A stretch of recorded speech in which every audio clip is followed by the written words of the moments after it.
ma'am. Hello sir, my name is Simran Thamani and I am pursuing my MSc from Botany. And today my topic of demonstration is meiosis and its significance.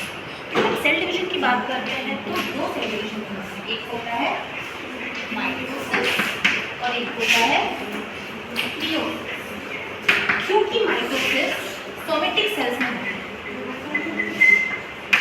इसे हम लोग क्या कहते हैं, somatic cell division, और इसका main काम होता है सेल की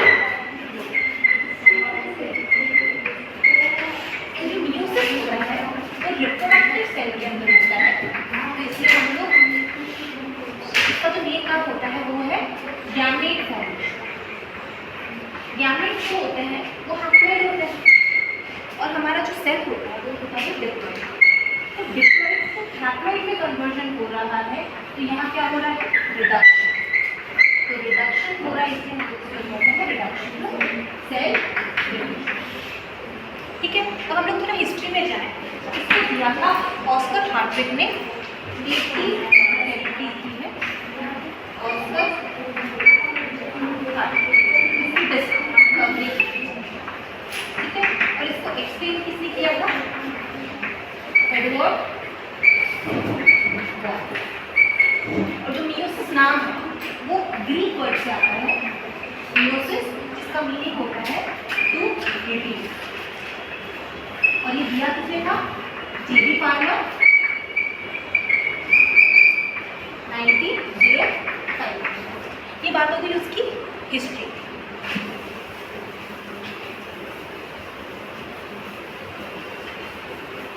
अब हिस्ट्री के बाद हम देखते हैं कि जो सेल डिवीजन होता है, रिडक्शनल डिवीजन, तो रिडक्शनल डिवीजन जो मियोसिस होता है वो दो डिवीजन होते हैं इसके अंदर। एक होता है मियोसिस 1 एंड मियोसिस 2। तो जो रिडक्शनल फेज है वो है मियोसिस 1।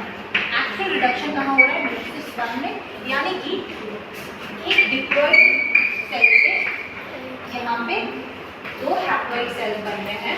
मियोसिस 2 के अंदर यहीं पे इनका डिवीजन विदाउट क्रोमोसोम नंबर को चेंज किए हुए 4 डॉटर न्यूक्लिया। तो हम लोग क्या कह सकते हैं, मियोसिस में कितने डॉटर न्यूक्लिया बन रहे हैं, 4 बन रहे हैं। तो हम लोग एक एक को पढ़ते हैं। तो सबसे पहले मियोसिस 1। तो मियोसिस 1 के अंदर 4 स्टेज, ठीक है, ये हो गई इसकी 4 स्टेजेस। प्रोफेज 1 मियोसिस 1 की सबसे इम्पोर्टेंट स्टेज होती है। इसकी 7 स्टेजेस होती है। सब स्टेजेस, पहली हुई प्रो लैक्टोटीन, लैक्टोटीन, जाइगोटीन, पैराइटीन, डिप्लोटीन और डायथाइड्स। मोस्टली ये 5 स्टेजेस ही होती है, लेकिन ये लैक्टोटीन की प्रीकर्सर। तो हम लोग इसे क्विक याद कर सकते हैं, प्रोटीन लो जरा पर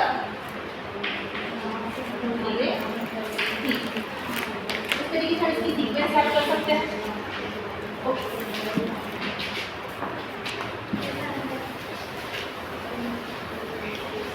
तो हम स्टेजेस को देखते हैं। तो ये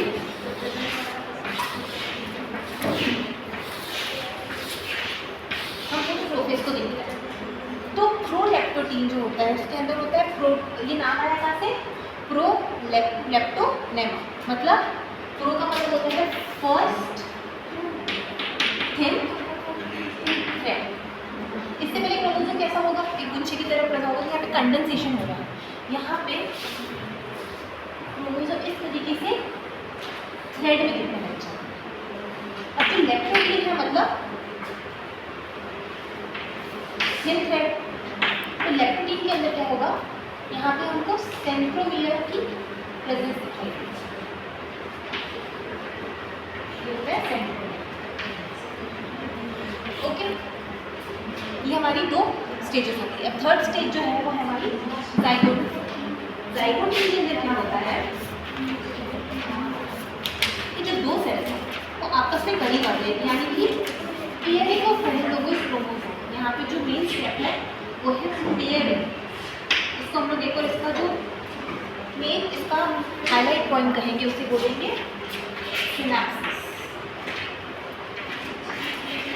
ओके, नेक्स्ट इज पेकाइटिन।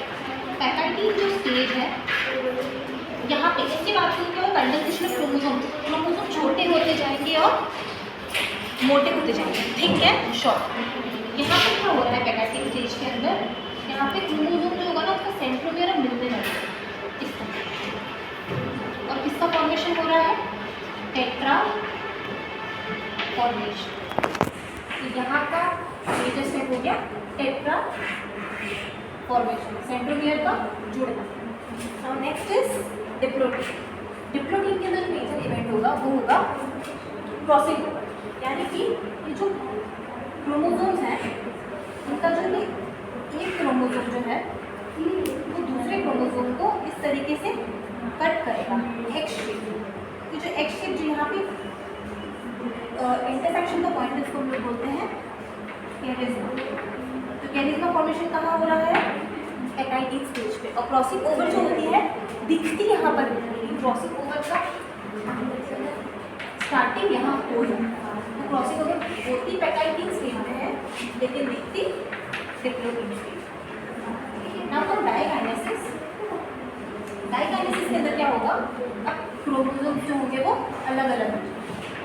ओके, मतलब अब यहाँ पे क्या हुआ है, इस स्टेज में क्रोमोसोम जो होंगे एक दूसरे के करीब रहेंगे लेकिन अलग अलग होंगे। ओके,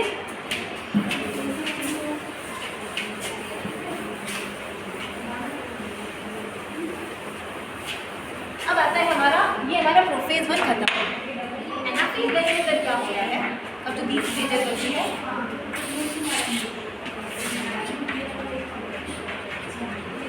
एनाफेज 1,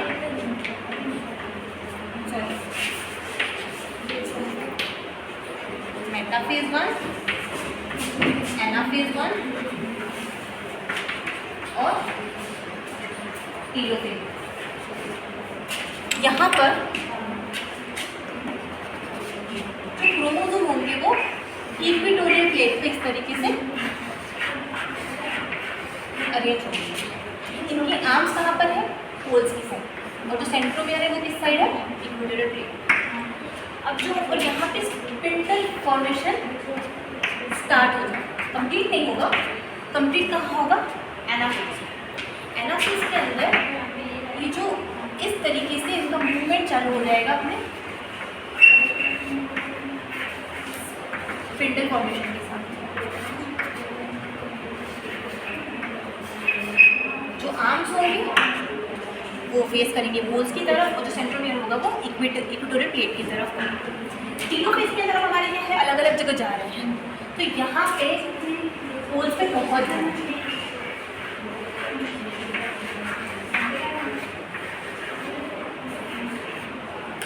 इस स्टेज में क्या होता है, हमारा डिडक्शन कंप्लीट हो रहा है। तो जो हमारा डिडक्शन जो हो रहा है क्रोमोसोम का वो किस स्टेज में होता है, एनाफेज 1।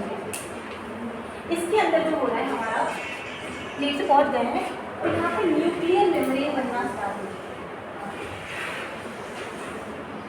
जो इस स्टेज के अंदर जो हमारा न्यूक्लियस है वो रीअपेयर होना स्टार्ट हो जाएगा। एक तरीके से यहाँ पे 2 सेल्स बन जाएगी, यानी कि पहला स्टेज जो था 2n से वो हैप्लॉइड सेल बनना वो यहाँ पे कंप्लीट हो चुका है। और इसी की तरह हमारा कंप्लीट हो जाता है मेटाफेज। म्यूसिस 1 कंप्लीट हो चुका है। म्यूसिस 1 के बाद हमारे पास कितनी सेल्स बची, 2 सेल्स। अब इस 2 सेल्स से हमें 4 सेल्स बनानी है, तो उसके लिए डिवीजन एक और बार होगा। इससे पहले यहाँ पे साइटोकाइनेसिस होता है। साइटोकाइनेसिस क्या होता है, साइटोप्लाज्म का डिवीजन। ओके, इसके बाद एक छोटी सी इंटरफेज आती है। इंटरफेज क्या होती है, रेस्टिंग फेज। बिटवीन, इंटरफेस क्या है, resting phase between meiosis 1 and meiosis 2। इन दोनों के बीच में रेस्टिंग फेज होगी, उसे हम लोग बोलेंगे इंटरफेस। इंटरफेस क्यों होती है? Preparation for meiosis 2। देखते हैं आप लोग,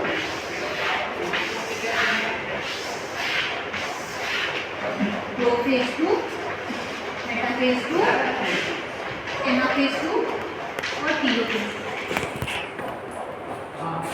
हमारे पास क्या बचा है? हमारे पास एक सेल बची है जिसके अंदर ये क्रोमोसोम है, ठीक है। अब क्या होगा? इसी का ही डिवीजन हो जाएगा, इसी का साथ में बायोडेट फॉर्मेशन होगा, ठीक है। तो ये प्रोसेस स्टेप से होती है, उसी का ड्यूटी, ओके। अब क्या होगा? यहाँ पे इक्विटोरियल लीफ बनेगी, मेटाफेज के अंदर जैसे बनती है, मेटाफेज के अंदर इक्विटोरियल लीफ बनने के बाद यहाँ पे अरेंज हो जाएगी, ठीक है। इसके बाद मूवमेंट होगा। अब इसका मूवमेंट अलग कैसे? इसका मूवमेंट इस तरीके से अलग है कि यहाँ पर हमारा जो सेंट्रोमियर है वो पोल से है,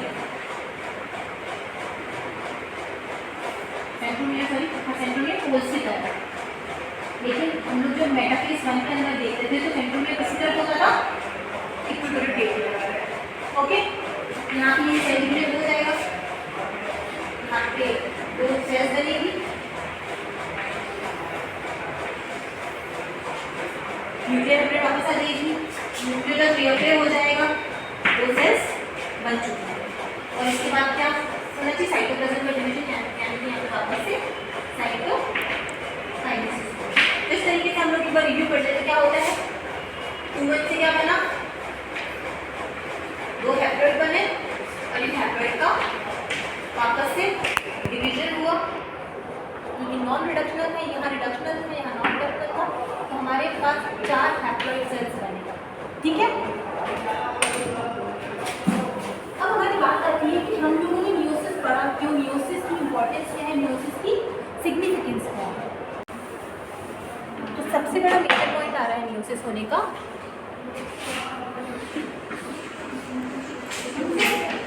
गैमेट फॉर्मेशन।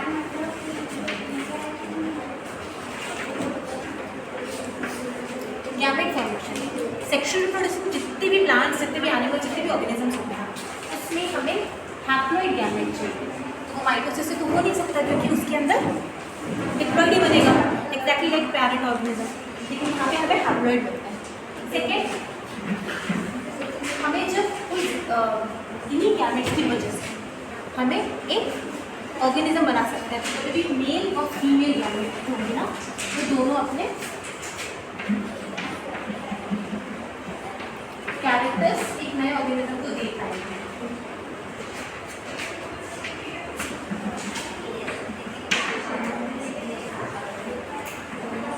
इसीलिए इम्पोर्टेंट है।